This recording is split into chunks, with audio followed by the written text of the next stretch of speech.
Ang susunod na programa ay rated PG. Patnubay at gabay ng magulang ay kailangan sa mga batang manonood.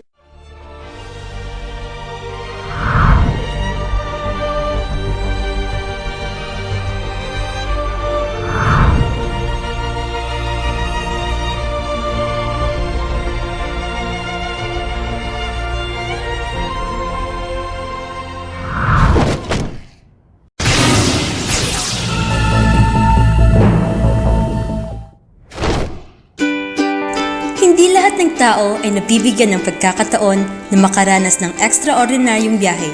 Kaya naman kami, 10 ng aking mga kasamahan, ay excited para sa aming adventure sa pagtuklas sa yaman at kagandahan ng Bayugan. Tara, samahan niyo kami sa aming biyaheng pinagalaan. Dito po kami ngayon sa Prosperidad Bus Terminal para magkaroon ng documentation para sa asignatura namin na contemporary issues.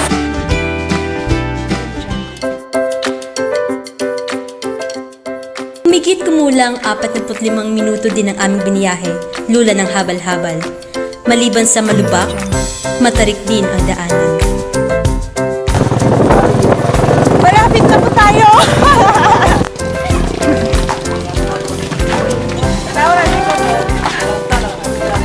Hirap. Grabe, hirap. Grabe! Ang hirap! Ang hirap!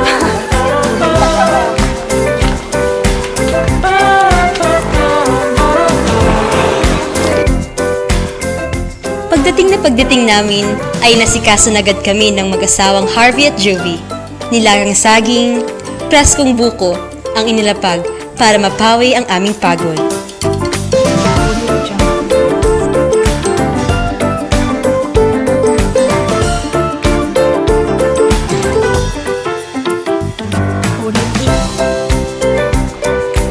Matapos ng kainan ay diretso na agad kami sa bukid kung saan matatagpuan ang kanilang pangkabuhayan. Halos isang oras po yung nilakad namin mula sa bahay nila papunta dito sa bukid para lang makita kung ano yung mga tinatrabaho nila dito.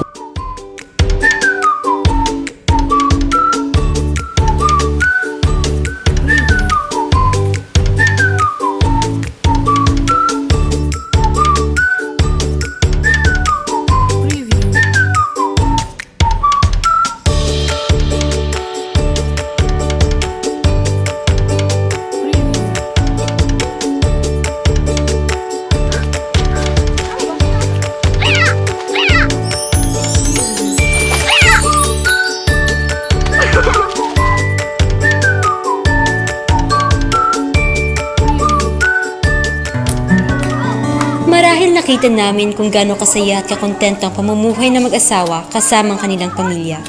Ngunit, batid din namin ang hirap at bigat ng mga pagsubok na hinaharap nila sa pang-araw-araw. Hindi ko magpakita. Oh, background there siya, go.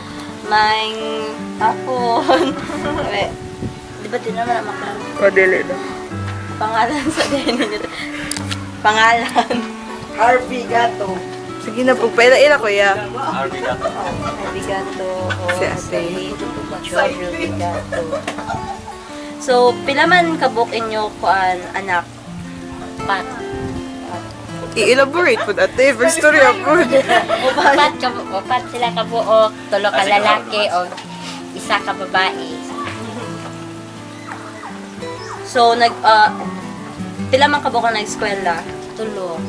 Isa ka grade 1, isa ka grade 6, o isa ka grade 8. So, ang inyo kandidate, kumusta man ang inyo kinabuhi diri sa bukid? Okay naman na ako'y makuha na mo diri para pang sa matag adlaw na among makuhaan makakuhaan mo pud ni makakuha pud ni. Tapos, unsa may inyo kibali ka ng panginabuhian? Asa man Source inyo good. kuhaon ang inyong mga source of income karon ninyo? Kuan kanang sa mga saging. Kanang saging man makapanuba mig saging so sa kapitsinas kasa. Nya kanang kanang gulay ana. Nya na ang matag upat pud ka buwal tulo. Makakupa sining lobi. Amo kuan man na amo. So, ang inyo kuan kita kanang tinibo Tinibo or gali kinsinas. Ensinas. Tapos, ang kanapang adlaw-adlaw ninyo, ahaman man ang magakuha. Kanang mga pagkaon. Kana po na, halimbawa, maka-harvest me. Huwag ka na magtibo mi o pagpatugkuan, mga sabon dito asa, bayugan, mga maligdaan. Tapos, te, kung kanang, Ano sa may Kibali. mga niya? di ba, ang inyong kinabuhi diri kay layo naman sa syudad, maglisod mo adto dito kay Oo, sahi ka nang halimbawa na may extra makakatrabaho siya pinaglawan na ang mga ipadala sa kuan, motor. Na palitan may gili makatilong bugas, ana. Kuan. Tapos kung kanang for example kanang asin wala na jud inyong makuha ba ng mga kuan mga hagdan. Kuya, ano sa may trabaho ni Kuya? Makakuan, di magiging maiwasan na makapungot na medyo tagtinengkes na wala na yun. Kanya. Sinas bayad jud ang kuan. Imo ya unsa may imo kibali trabaho as Sa uma. sa umaw sa kaman. Mga kanin. Mana lang kay undang na mag narbaho ko nag-drive ko sa na. Man, undang naman ko na mana lang. Tanong mo sa agi na. Lagi, mga tundan, lakatan.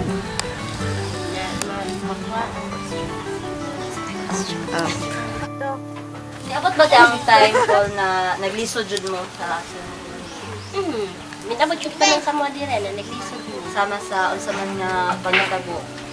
Katong kuan. Pero hindi man gisod kay na mas bukid ang kuyo. Hindi may agad na wala Ang nasa haruhay katong nasa syudad ng kuyo nga na mga trabaho. O Pero nag-ipan tinas bukid, wa joy nag kuan haruhay wa joy nya na haruhay. Sa lakaw. Nya ang source biya na mo kay Sinas Baya. So unsa man to tinga kanang pinakalisod jud nga sitwasyon. Ang katong nanganak ko ana niya. Time ato, ara dyan na mo kalisod ato. Na, bakit yung time na wala may makuhaan, ana. Ano mga sa una, mga surban. Sila work. Katubong, Pwede na ba? pinagi ang bagyo, diri ana. Nangatong ubansagi. Wala mo wala ko makuha niya ka. Wala may makuhaan ato na time. So te, Wow, kinahina na po ng kuan, tipi-tipi. Di madiri-diri dili ka balakan kung hopdan mi o ka ng mga bugas o saman kay nami mga lupa diri Baka tabang-tabang sa mga lupa. Sa hiraman din ng nasa lungsod di ba kung wala ko trabaho sa lupahan. So diri kung panahon ginawala, nami man na saging, na ay kanlang, na ay kamuti, ana. Ana rin dyan ginabuhi sa pwede na ninyo mapakita ang inyo mga trabaho dire as uma sa bukid. Nagkaroon din kami ng pagkakataon na makapanaya mga may-ari ng bukid na pinagtatrabahuan ni Kuya Harvey at Ate Jovi. Go! Go. Bilang tag-iya sa yuta, ang akong maisulti aning akong mga caretaker, mga kugihan, mga buotan, masaligan, o uban pa. So, happy ka na sila ako. Oh, happy jud ko kay ang primero gud niya caretaker ani ang ilang parent. Gi-abandon na ko ni for how many years, no? Wala gud ko mag-ani-ani. Nya sa pagkakaroon nakita na nako nga maayo gyud ang ilang pagdumala, wala nila gipa-squat, wala lain nakapuyo, sila ra gyud. Mao na nga saludar gyud ko mo nag-promise gyud ko nga sa akong mahimo nga ikabalo sa ilang mga anak kong ta. Okay, thank you. Higit sa hirap, pagod, saya at karanasan, ang isipin na may mga taong nakikipaglaban sa mga hamon ng buhay na malayo sa mata ng publiko ay nakakataba ng puso. Na mga taong salat sa yaman at mga pribilehiyo ay siya pang pinakapositibo ang pananaw sa buhay. Maraming salamat sa pagsama niyo sa amin. Sana ay may natutunan kayo sa aming munting paglalakbay. Muli, 10 ng aking mga kasamahan, maraming salamat sa pagsama sa aming biyaheng hinagalaan.